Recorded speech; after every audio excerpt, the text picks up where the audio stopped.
Hi everyone. Um, Welcome to today's seminar.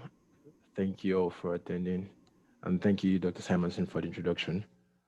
I'm Kenneth Udele. I'm a PhD student here in the Department of Wood Science and Engineering, and I'm also concurrently getting a master's degree in the School of Civil and Construction Engineering with focus on construction engineering management. I'll be talking about my research today at OSU under the guidance of Dr. Arijit Singh on the evaluation of biological durability of cross-laminated timber connections. Before I start, I'll just talk a little bit about myself. I'm from the most populous Black nation on earth in West Africa, Nigeria. Um, like we say, Africa is shaped like a gun, and Nigeria is right at the trigger. So if you're looking for where Nigeria is on the map, it's just right at the trigger. We're bounded to the north by Niger Republic, to the west by Benin, to the east by Chad and Cameroon, and the south by the Atlantic Ocean and also part of Cameroon. The capital city of Nigeria is Abuja. We have an estimated population of about 211 million people, which is about 50 times that of Oregon, and a landmass of about 356,000 square kilometers, which is just about 3.6 times the landmass of Oregon. So you can tell what the population density looks like in Nigeria. For my background, I was born in Lagos, but then growing up, my parents moved to the next state to Lagos, which is Oyo State, and I grew up in the capital city, which is Ibadan. Ibadan is one of the most ancient towns in Nigeria, and that's why you see it is characterized by the brown roofs that we have, but it's also home to the first university in Nigeria, and that's where I got my bachelor's degree and my master's degree in wood products engineering and civil engineering, respectively.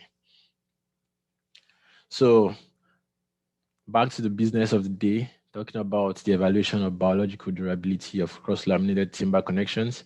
This is a brief outline of what I'll be talking about. I'll talk about the introduction, talk about the research needs, talk about objectives, I'll talk about some of our materials and methods, and then some preliminary results that we've achieved and the summary of what I'll discuss. So CLT is known to every one of us. It is an engineered wood product made of structurally graded lumber, where adjacent plies run perpendicular to each other and they're held together by structural adhesives. Usually these panels would be used in walls and in floors in buildings, and the structural efficiency of a wall floor system always depends on the connection used. So connections are very important because they give ductility, stability, stiffness, and strength to the structures. And obviously, we know that there's been increased popularity with CLT because of the numerous advantage of the material, high strength to width ratio, easily prefabricated, it is renewable, and because of this, there's high demand for the material. But also, it is a biological material, and we expect that, or because of the construction methods, there are certain form of moisture intrusion during construction, which is also possible during the life cycle of the building as a result of maybe spillages or floods or leakages somewhere.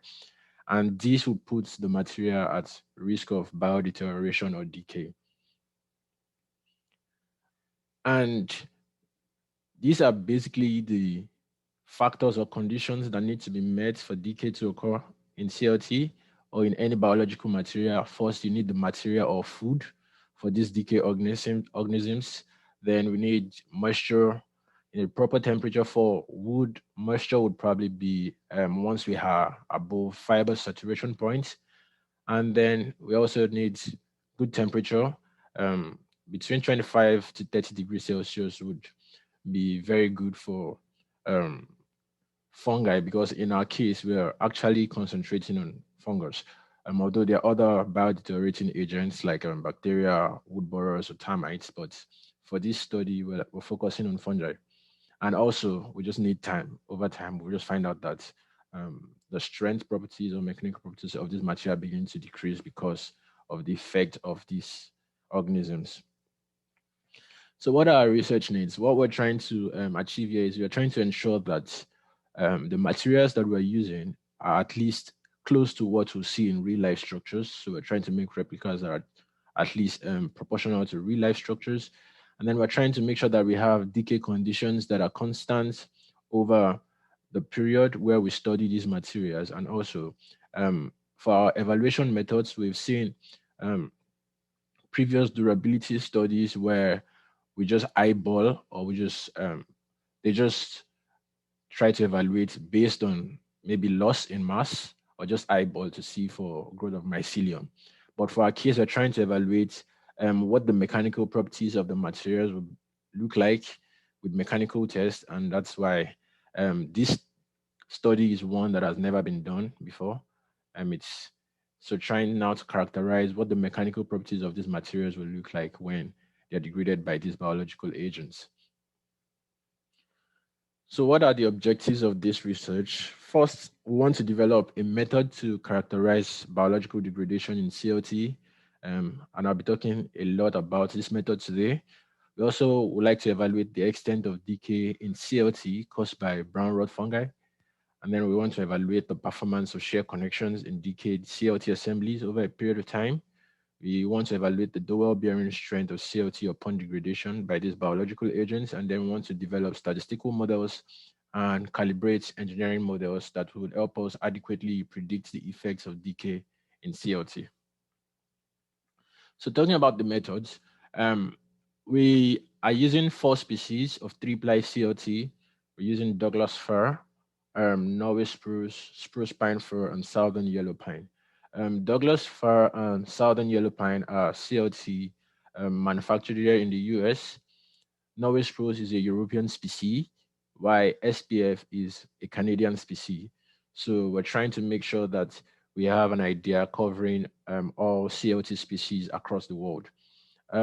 We will be simulating a floor to wall system in a building, and we're doing that with 2 blocks of CLT with dimensions of 330 millimeters by 203 millimeters by 105 millimeters, held together by L brackets with 16 8D smooth shank nails, 8 on either side of the system, and 4 galvanized, rather 4 hexagonal A307A bolts.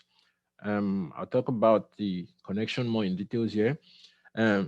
So the L bracket is made of a 12 gauge A653 grade 33 KSL galvanized steel, which is expected to have a yield strength of around 227.5 megapascal. This connection was developed by Amini et al. In 2018, and recently in 2020, it was approved by FEMA to be used in CLT buildings. So these kind of connections are actually connections that could be used in real life structures. Horizontally, the spacing between 2 nails is 29 millimeters, and vertically 16 millimeters. And we're using a 5/8 inch bolt, A307 grade A, like I mentioned earlier, and also with boot diameter of 3.4 millimeters. For our experimental design, we are making use of 2 brown rot fungi, posterior placenta and Gliophilum tribium. And we also have 6 inoculation periods from 10 to 60 weeks, separated by 10 weeks apart. So at each inoculation period, we have 20 samples of each of the species, 10 inoculated with posterior placenta and 10 inoculated with Gliophilum tribium. We would also be testing dry controls, which are connections that are made and tested immediately as made. That would be able to help us tell what the strength of the connections were before any of our methods or any of our conditions were implemented. And then we'll also be testing our water controls. These water controls are conditioned. such that they had been soaked and then sterilized. Why are we doing this? We are trying to be able to isolate what effects our soaking does to our connections compared to what effect our fungi in itself has. So we want to be able to separate because, like I said, one of the requirements for proper growth of fungi is the presence of moisture. So we had to saturate these samples. So in all, we have a total number of 560 samples. So I'll talk about the biological method. Our biological method is based off the AWPA E1016 um, method for evaluating resistance of wood-based materials to um, bio bio rather to biomycetes cultures. And these cultures are fungi cultures, and they are used for small samples in the lab.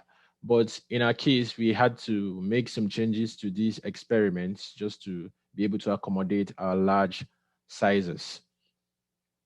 So first is we try to soak the samples and saturate them in water for 4 weeks to ensure that we have moisture that is greater than fiber saturation point.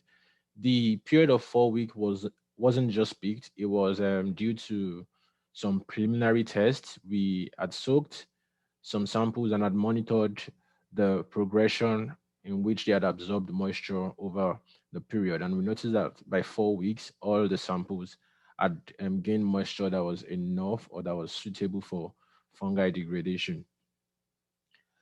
Once we are done soaking, we take these samples out and we put them in decay chambers. Our decay chambers are polypropylene boxes. These boxes are 610 millimeters by 457 millimeters by 387 millimeters. They are airtight, have gasket covers. And at the bottom of these boxes, we have a mixture of soil and vermiculite saturated to field level. And we try to lay down um, that mixture down to a thickness of about 50 millimeters. And once that is done, the essence of that mixture is to ensure that we keep the moisture levels in the decay chamber constant. Once that is done, we put feeder strips on top of this um, mixture. Why are we putting the feeder strips? We're trying to separate our connection assembly from the bottom of the chamber so that we don't have excessive wetting at the bottom. And also the feeder strip, which is made of pine, southern yellow pine 2 um, helps us to give initial food for the fungi to grow. So it's also one way to help the fungi grow. So once this is done, the decay chamber is closed, and the next step is to sterilize. The sterilization we did with the dry cane, the Weller's dry cane at Richardson Hall. What we're trying to do with this is to make sure that we kill every other organism on the surface of the assembly so that we can isolate our test fungus in itself and know that whatever degradation we have is caused by that test fungus. And usually how this is done is to try to autoclave the samples at temperatures of about 60 to 65 degrees for 2 hours. But for us, in our case, it meant that we had to get the core of our assembly to that temperature. So it took us 16 hours to do that. Um, how did we know that? We also did a preliminary test where we had a thermocouple inserted into the connection assembly, and we had monitored how long it took us to get to that temperature. So we noticed that it took 14 hours to get there, and then we gave an extra 2 hours just to make sure that we kept the core at that temperature. Next is we try to inoculate the samples. Um, the inoculation process would usually just take these cultures and put them on the samples. But again, for us, we had size constraints. So we could not take just a little piece of this culture and put them on the samples because then we would have to wait for so long to have them grow all around the connection assembly. So what we did is we used sterile wheat grain, which were sterilized in the autoclave at 120 degrees Celsius for 75 minutes. And then we put the culture into the grains and allowed it grow for 1 week in the bottle. And then we took half of this. This is actually a 300 milliliter bottle.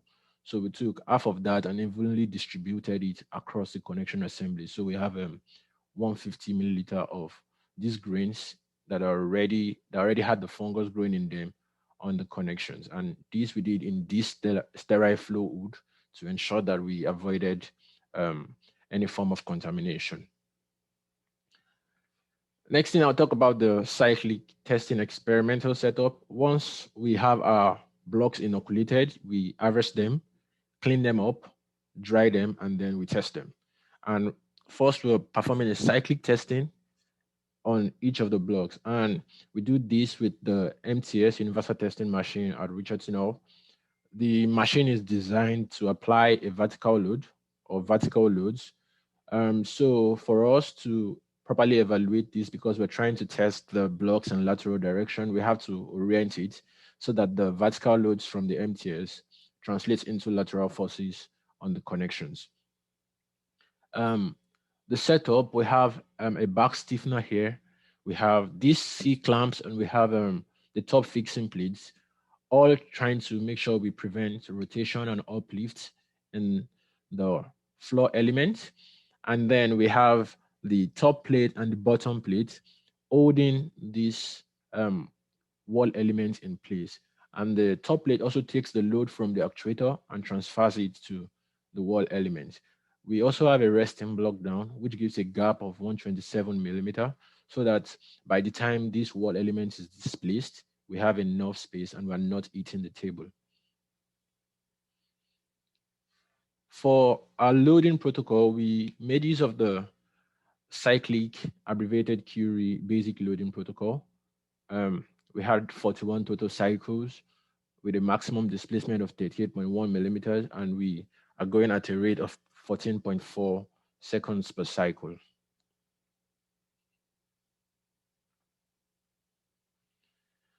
Once we do the test, we generate a hysteresis, which is a data of force versus displacement in cyclic form from the MTS. And this hysteresis we then use to develop our backbone curve. So our backbone is simply an envelope of this hysteresis curve.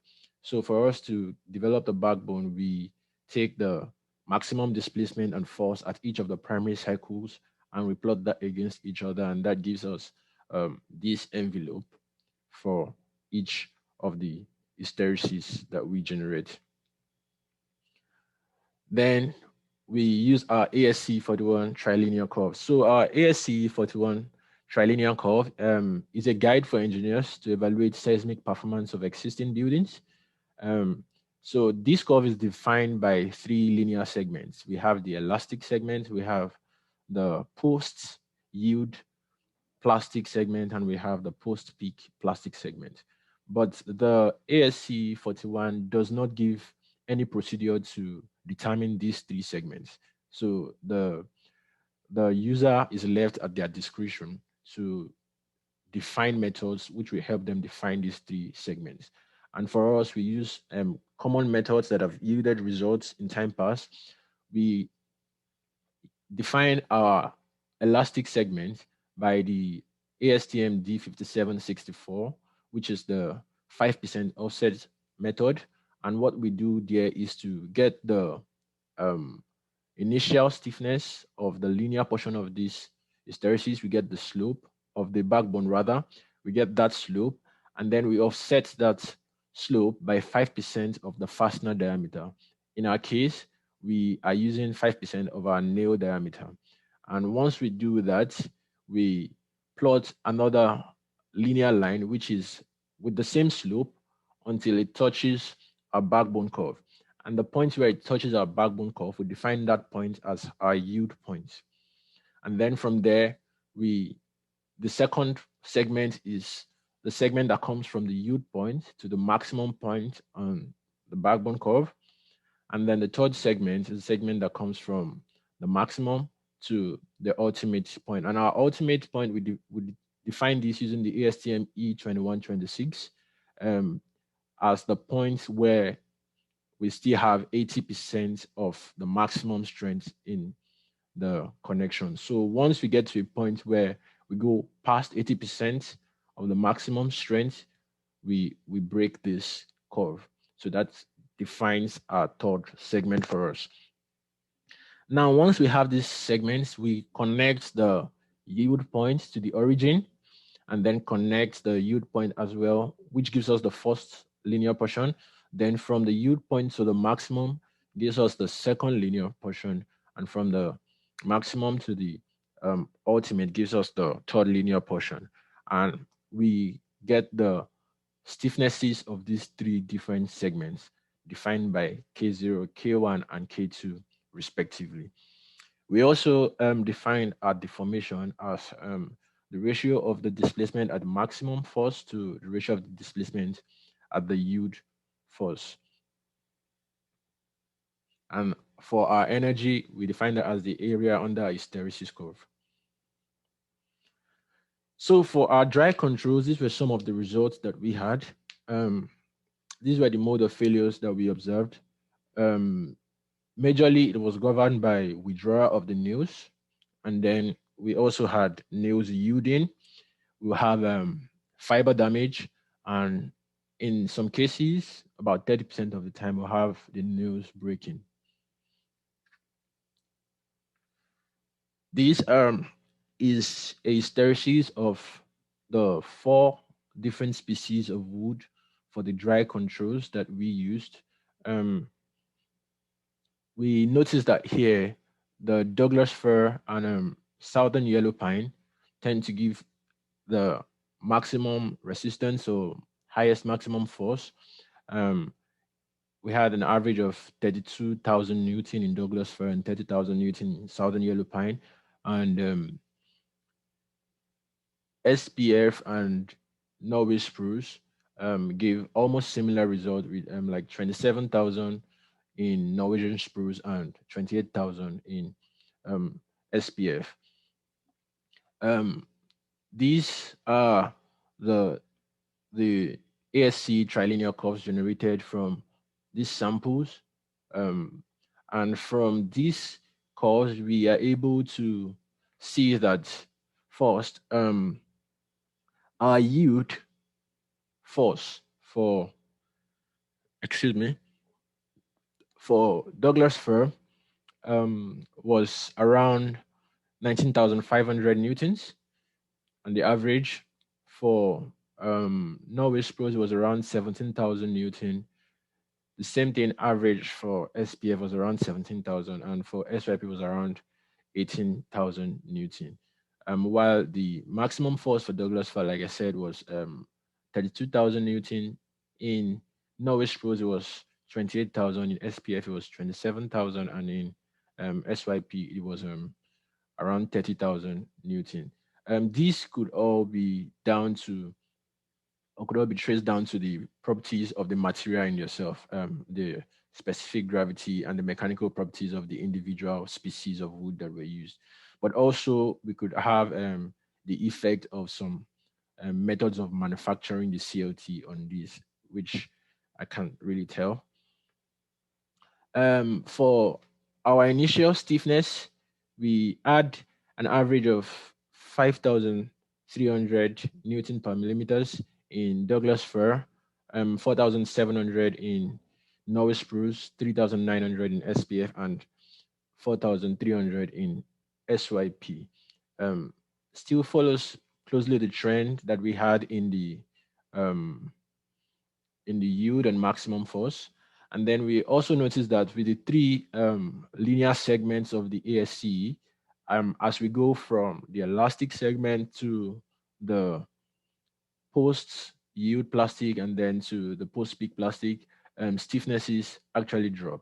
And it was pretty constant to have like a 70% loss in stiffness as the material goes from the from the elastic to the post yield, and then from the post yield to the post peak plastic, we began to have negative stiffness. And that's really understandable because at that point we have reached the peak and then the force is beginning to drop. And it's reasonable that we have that. For cumulative energy, for the dry controls, the samples tend to dissipate energy almost similarly. Um, Douglas fir had an average energy dissipation of 5,300 joules. Um, Norway spruce and SPF both had around 4,300, and SYP had 4,700 joules of energy dissipated in the connections. Um, our ductility, which is the ability of a material to resist large deformation without rupture before it fails, um, and which we define as the ratio of the displacement at the maximum to the ratio of the displacement at the yield, was an average of 4 in Douglas fir, 3.9 in Norway spruce, 3.5 in South SPF, and also 4 in SYP. So they behaved similarly a bit in that regard. Then I want to talk about the wet controls. So for our wet controls, what we did was to once we had soaked these samples, we sterilized them, and after sterilizing, we then dried. So we tried to use a drying schedule, which was developed from dry kiln schedule for commercial lumbers, where we vary the dry bulb and wet bulb depression. We start with a low depression, and then as drying goes on, we increase the depression, and then we try to see. And it took us 9 days to do this and dry the samples back to the initial moisture contents that we had of around 12% in all the samples. And what did we notice? This time around, failure modes were really different in the samples. For SYP, something that was common was that because we see that the samples here usually have this form of delamination once we soak them.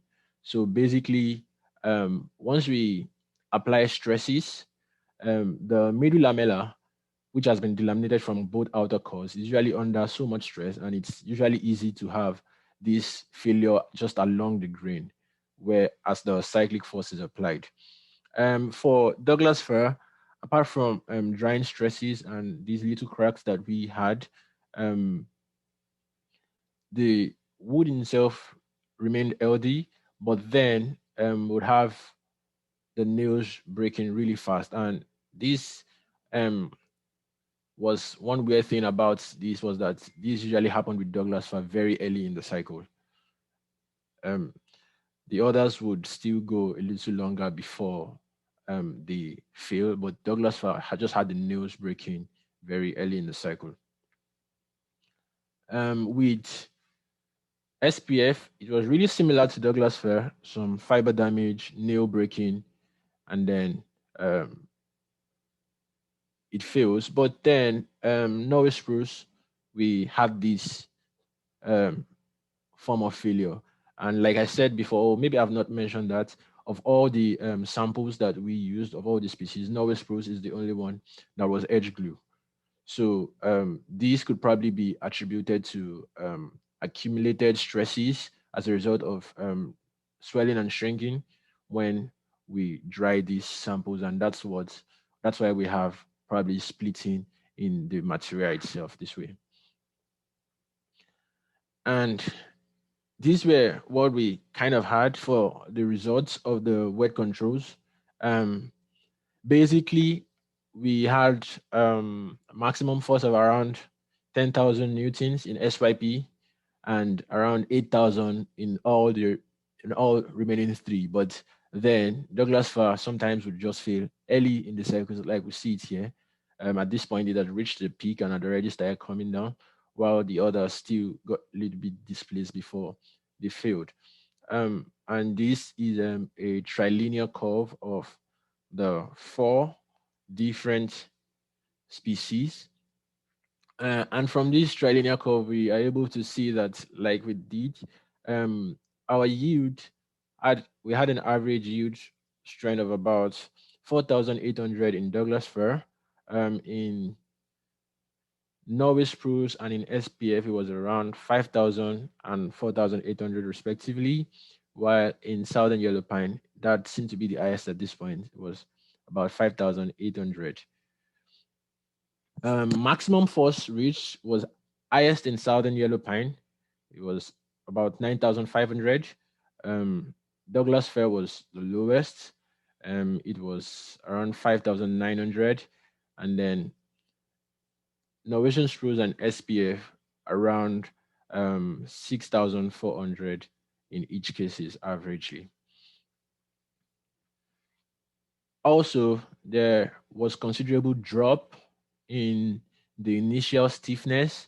So now we have initial stiffness of around 7,756 Newton per millimeter compared to 5,300 that we had in the dry controls for Douglas fir, 586 for Norway spruce, 686 Newton per millimeters for um, SPF, and around 617 initially for SYP.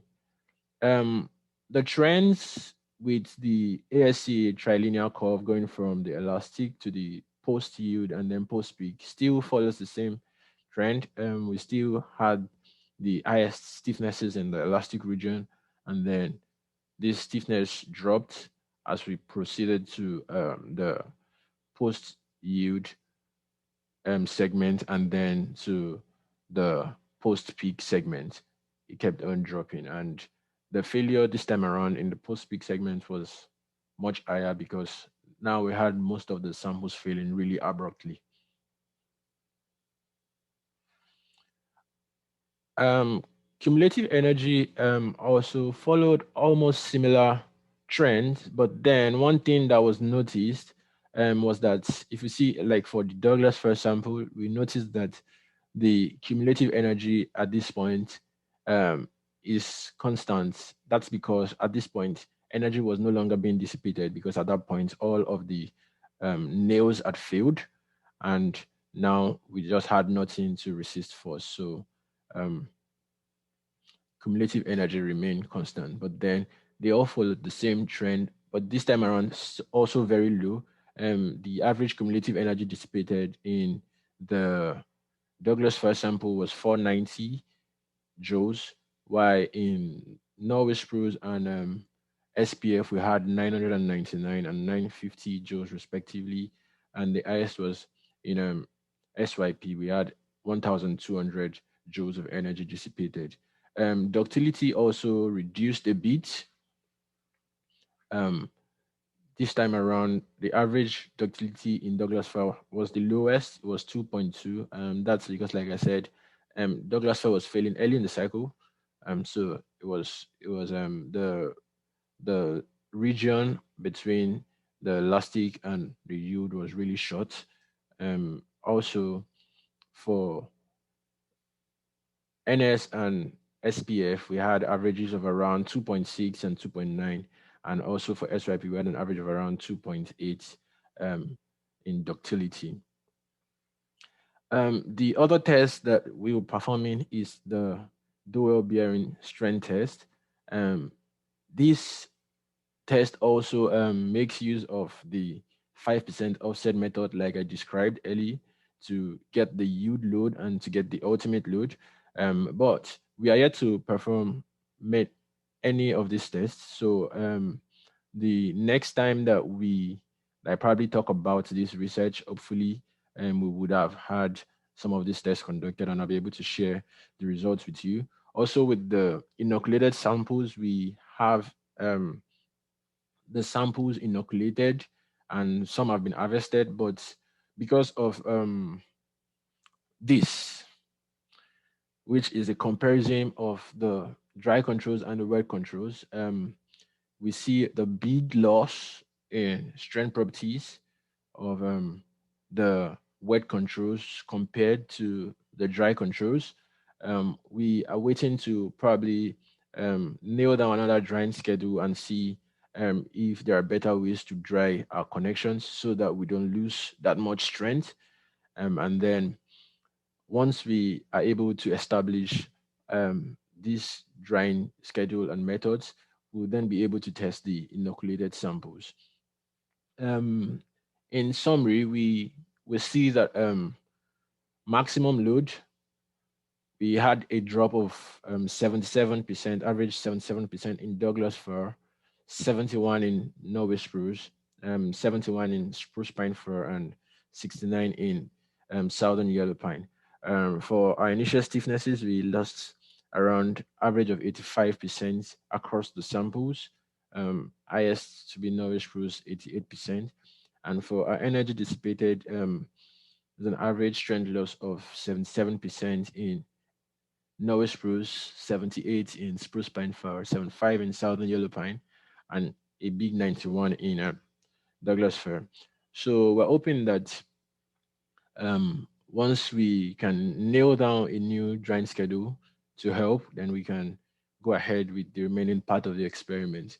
And in summary, really what this helps us to conclude is that although we know that there will be wetting of CLT panels or in mass timber in general, um, one reasonable thing to do is not to force dry them once they are wet, but to gradually try to dry them out, to allow them dry out naturally while also isolating the source of moisture.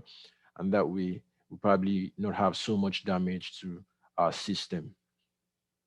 Um, I'd like to acknowledge um, the founders of this research, the USDA Agricultural Research Service, NIFAR. I'd like to thank the College of Forestry and the Department of Wood Science and Engineering at Oregon State University. I'd like to thank my major professor, Dr. Ajit Sinha, for giving me the opportunity to work on this project. I'd also like to thank my committee members, Dr. Jeffrey Morrell. Dr. Jeff Morrell has been a really great person helping from Australia. He has been like a second advisor to me. Dr. Fred Kamke, Dr. Gerard Presley, every time I walk up to them for advice, thank you very much. I'd like to thank the department team lead by or led by Dr. Rick Anson, Jessica, Angela. You are great people. Thank you very much for the support. I'd like to thank also Dr. Mike Miluda. He was graceful enough to give me advice on drying methods when I reached out to him, and also Dr. Scott Levingood. Um, every time I borrow his moisture meter to use it in the lab. I'd like to thank also these great people, Yon, so much help from Yon and Byron, Philip, Tyler. I appreciate you so much. I'd like to thank Milo for all his advice and his words when I just started. I'd like to thank Jed Capelezzi. He's been my go-to person with the biological aspect of this research. I'd like to thank 2O for help with the initial part of this research. I'd like to thank all my friends, Ian, Sujit, Mohit, Dylan, and Ryan. And with you guys, it's been like home here in Corvallis. And I'd like to thank all the undergraduate assistant help that I had from White, Jennifer, Detlef, Jacob. Thank you so much. And I'd also like to thank all WSC faculty and staff for your continuous support and for impacting knowledge here at OSU. I really appreciate. Um, thank you for listening. And if you have any questions, I'll take them now. Very good. Very interesting talk, Kenneth. Questions? The floor is open. Yeah, just one quick question to start off. How did you select the species that you used to inoculate your samples? You meant the fungi species? Yeah. Oh, okay. So basically, what we did there is you see that all the wood species that we use for this study are softwood species, and brown rot is known to actually degrade softwood species more. So we went for two well-researched and studied brown rot fungal species in North America, and that's what we used for this study. Thanks. Hey, I have a couple questions, Kenneth. Yeah. So one was just about just your test setup in general. It was just a curiosity. So you're testing these connections in shear, essentially, right? Yeah. In the real wall, though, because these are wall connections, right? Wouldn't they be tested in both? I mean, they'd be stressed in both the shear and the uplift. And I was curious if you had any thoughts on how that would change the results. Um, well, I agree that in real life we'll probably have uplifts, but then again for these tests we are just trying to ensure that we at least isolate the shear effect, and we can say that, oh, this is what effect shear has on the connections, and that's why we try to resist the uplifts and the rotations as much as possible. um I think some other person might maybe study with not restraining them, and maybe would probably get some slight different results, but I don't think so much would have that much difference, because would probably still be governed more by stress and by lateral forces than more of this uplift, although they would also have their own effects. But I think right now we're just trying to isolate the shear effects on the connections only. Okay, cool. And then I had a couple questions about your the trilinear curve. Yeah. Want to go to the slide where you figured that one out, or you have the start one for that, like the first one. Sorry. Mm, this one? Yeah, that one. So I had a couple questions. One was, so are you removing that slack response at the very beginning from like 0 to 2.5 millimeters? And also, is that real or is that a testing artifact? Which one is that? So if you look on the left curve. Oh, yeah. Are you talking about this? Yeah, that there is that real or is that just from the test? Um, this is from the test. Okay. And this is just the initial segments of the test with the connection trying to settle, and just the behavior of wood in general, just at the start of the test, before we get into this linear segment. And for the ASC, what the ASC does is actually, once we get the yield point, we take off this point and just connect from the yield point to the origin. So this elastic portion um, probably has taken away this part of the test. So you're keeping the slack portion in the results. You're not removing it. You're not shifting the curve over. No, I'm not shifting the At curve all. over. Okay, just was curious about that. And then also, because I see it happens on this one, what do you do for your third point if the 80% post peak doesn't exist? Because, like, for example, if you look on your curve there, I would bet there is not a data point where your Yeah, third point right. is. Yeah, right. Yeah, I bet there is not a data point there. That's just a line between two data points, one high and one low. Do you just find the crossing, or? Yeah. So what the ASTM E2126 states is that we peak 80% or more of the maximum force. So basically, where I don't have this occurring, I assume that at 80% of the maximum force, this has reached ultimate strength, because then we don't have any data points between here and here. Like you said, our next data point is probably down here. So I'm assuming that at this point where we get the 80% of the maximum, we have reached ultimate, and we just take that point and look for the closest displacement. Usually, the displacement will probably be similar. Yeah, just taking the displacements for the two lines and finding a crossing. Yeah. Okay, cool. And I just had one last quick question with your wet samples, where you talked about having delamination. Yeah. I was curious, is that delamination or is it failure along the bond line? Is it a glue failure or a wood failure? So it's most times it's a glue failure. Okay.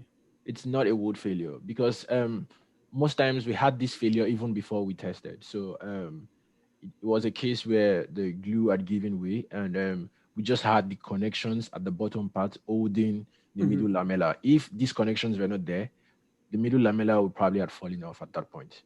Okay, but you get what I'm talking about. At where it failed, so it was the glue that failed, not the wood next to the glue? Yeah, not the wood next to the glue. It was the glue itself that failed in some of these connections. Sometimes you had the wood itself failing. Is that a problem? Because isn't that Isn't the glue not supposed to fail? Isn't it supposed to be wood failure? Well, I think this might again. I don't. Um, this is my first encounter with like Mhm. I'm from Nigeria. This is my first encounter with like mass timber, and I really have not had a chance to work with other mass timber products. But one thing I know that maybe this could be in part down to just bad manufacturing of this particular set of samples. But um, in all honesty, SYP really fails in like the bond line really fails Okay. even before we test it. Okay. Just was curious. Okay. So Thanks. Nice. Kenneth, did you look at the failure and look at the wood side of the failed material and see if there are any mycelia in there? Any Uh, hyphae? These are for just wet controls, and these are not inoculated samples yet. Ah, okay. So for some of the inoculated samples, I've actually noticed that there are mycelia growing in the other side of the filial, like you asked. Yes, we would have that. So this sounds like bad glue, doesn't it? I think so for SYP. Yeah. Okay. Yep. But anyway, pretty good presentation. Nice job. Thank you. Thanks for answering questions. Other questions? I have a question. First of all, Kenneth, I just wanted to say, when we built the Emerson lab, we didn't anticipate having an outdoor swimming pool in the yard. I'm amazed we've gone a full year and not had any frat parties, but I guess that was COVID, right? So we could be thankful for COVID. We should be thankful for one aspect of COVID. Thank you, Ian. But that wasn't my question. So this is obviously far more severe in terms of immersion and this exposure to biological decay than you might expect in a typical job site during construction. Do you have thoughts about how, what kind of proportion of this stiffness and strength loss you might experience, on a project like PV Hall, for example, where the members are exposed for a time, but it's more surface wetting, and then there's a kind of a gentle drying schedule to bring the building back up to where it should be. If I get your question properly, you're trying to say, oh, these are probably two extreme conditions that we have set these to right, and what it might look like in real life. So one of the reasons we first embarked on this study is that sometimes would have these moisture trappings and people would not even know that they exist, and would probably have these sort of severe conditions if they are not noticed. But when they are noticed well enough, I think that's what the projection of decay that we'll probably have with the results of the projection we'll have coming up after would be able to tell us, because we're looking over 10, 20, 30, 40, and 60 weeks. So we'll be able to tell, oh, if you notice this quite early enough, this is probably how much strength you probably would have lost. And if you don't notice early enough and you allow it go a little longer, this is how much strength you would have lost. But it's actually really possible. I've seen like buildings that have gone really bad, and I'm sure that they've lost so much strength. So I think with the results that we'll probably have coming after now, we'll be able to give you a more accurate answer to what you're talking about. But with moisture, once we are able to, like you said, also in moisture, it's about trying to detect early enough and trying to clean it up. But in cases, for example, like that's I think the Carbon 12 building in Portland was left exposed for a couple of months, and there has been study on that showed that there were also considerable strength losses as a result of the exposure. So it's actually possible to have this kind of strength losses, but it's also I'd be able to give you more accurate answers when I have like results outlining the other aspects of this study, and then I'll be able to tell you how much percentage of strength loss you'd have at probably different levels and at different time frames. Yeah, thank you very much. I just wanted to also make the comment that, during the construction of PV Hull, there were some instances where some of the screws sheared off, popped off, and the contractor, who was from British Columbia, had been working a lot with SPF CLT and said that they had never really experienced that, but working with Douglas fir, in the presence of moisture, they saw that happening and were kind of surprised. Wasn't something that they'd encountered with SPF, so it's kind of in line with your findings there. But that was mostly manufacturing or workmanship thing, because they overtopped the screw and it sheared off before, just because of the species difference. Okay. Thank you. Other questions? I had a bit of a follow-up, I guess, to Dr. Simonson's question about your wet controls here, that it's a little hard to tell from the photos, but it does look like there may be signs of decay under your plates. I'm trying to see if that white staining is from like a residue off of the plate, or if it might actually be some mycelium. So I guess I would just suggest following up with possibly culturing one side without the plate and then culturing from under the plate, just to verify that there wasn't an active fungus there, because that is a pretty serious drop in your wet controls. Thank you, Leon. So I'll talk about these. These are just like stains from rust, and the paints from the metal brackets being washed on the CLT samples here.